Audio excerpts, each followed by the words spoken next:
Assalamualaikum warahmatullahi wabarakatuh. Halo anak-anak ibu semua, berjumpa lagi bersama Ibu Erni Yulianti. Nah, pada pertemuan kali ini kita akan membahas materi mengenai ceramah ya.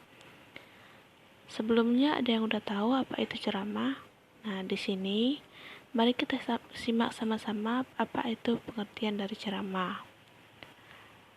Pengertian ceramah. Yang pertama, teks ceramah adalah teks yang berisi pemberitahuan, penyampaian suatu informasi baik pengetahuan maupun informasi umum lainnya untuk disampaikan di depan orang banyak oleh pakar atau orang yang menguasai bidangnya, baik secara langsung maupun melalui media elektronik dan digital.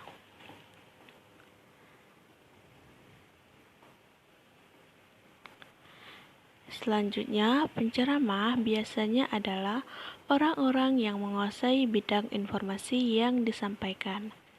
Ceramah diperuntukkan untuk didengarkan oleh banyak orang. Nah, anak-anak ibu semua tentunya pasti sering mendengar ceramah kan? Ceramah selain kita jumpai di acara-acara besar seperti di masjid atau di lapangan, kita juga bisa menjumpai ceramah yang disiarkan di televisi, baik radio, internet, maupun media informasi lainnya. Selanjutnya, di sini ada struktur teks ceramah. Bagian-bagian pembangun struktur teks ceramah meliputi pembuka atau pendahuluan, isi, penutup. Berikut adalah struktur teks ceramah. Yang pertama, pembuka atau biasa disebut tesis. Pembuka atau tesis berisi pengenalan isu, masalah, pengetahuan, hingga pandangan penceramah mengenai topik yang akan dibahas. Bagian ini sama dengan tesis. Yang kedua, isi, rangkaian argumen. Berupa rangkaian argumen-argumen penceramah yang berkaitan dengan topik yang dibicarakan pada pembuka atau tesis. Bagian ini biasanya mengemukakan pula berbagai fakta dan data yang memperkuat argumen-argumen penceramah. Yang ketiga, penutup atau biasa disebut penegasan kembali. Penutup atau penegasan kembali merupakan penegasan kembali mengenai apa yang disampaikan dalam ceramah. Hal ini bertujuan untuk memastikan ceramah tidak memberikan pemahaman yang keliru dari yang dimaksudkan, hingga agar diingat oleh pendengarnya. Nah, selain itu, agar ceramah terkenang dan pendengarnya terpengaruh untuk melakukan sesuatu, bagian ini juga biasanya diisi oleh rekomendasi atau saran. Selanjutnya, langkah-langkah menyusun teks ceramah. Yang pertama di sini ada menentukan topik.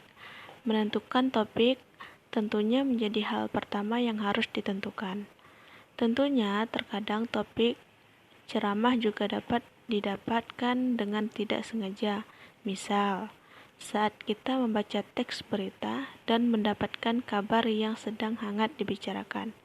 Namun, topik tersebut harus tetap ditentukan dan diolah melalui langkah selanjutnya. Tidak hanya asal mengambil tren terbaru saja ya. Yang kedua, merumuskan tujuan ceramah.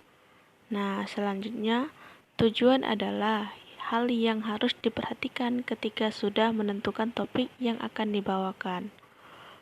Untuk apa kita memberikan ceramah? Apakah untuk berbagi ilmu, mengajak pendengar untuk melakukan sesuatu, dan sebagainya. Namun, dalam gambaran luasnya, tujuan ceramah meliputi tujuan umum yang meliputi ceramah informatif, ceramah persuasif, ceramah rekreatif atau hiburan, tujuan khusus yang merupakan rincian dari tujuan umum. Tujuan ini meliputi kebahasaan Indonesia untuk tujuan umum pelajaran.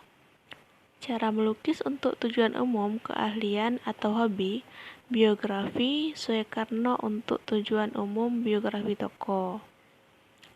Yang ketiga, menyusun kerangka ceramah.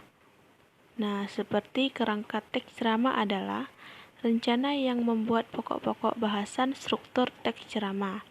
Setiap bagian struktur yaitu ada pembuka, isi, dan penutup. Dibuat kalimat pokok atau ide pokoknya terlebih dahulu, tanpa penjelasan detail. Pembuatan kerangka teks ceramah yang baik harus memperhatikan ketiga struktur harus dibuat, seperti pembuka, isi, dan penutup. Maksud ceramah harus diungkapkan dengan jelas. Pastikan setiap bagian kerangka hanya memiliki satu gagasan. Pokok bagian setiap kerangka harus tersusun secara logis. Menyusun ceramah berdasarkan kerangka. Nah, yang keempat, menyusun ceramah berdasarkan kerangka.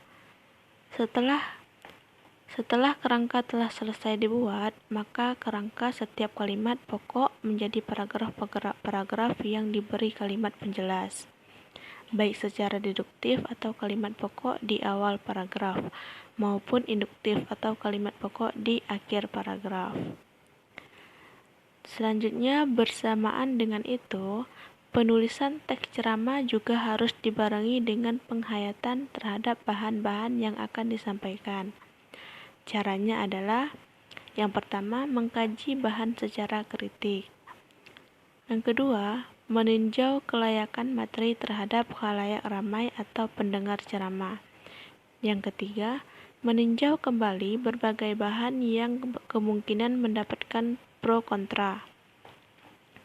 Yang keempat, menyusun sistematis bahan teks ceramah, menguasai materi ceramah berdasarkan jalan pikiran yang logis. Yang kelima, menyunting teks ceramah.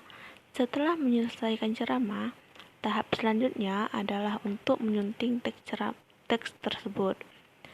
Penyuntingan bertujuan untuk menyempurnakan atau untuk mengurangi kekeliruan-kekeliruan yang mungkin terjadi dalam satu teks.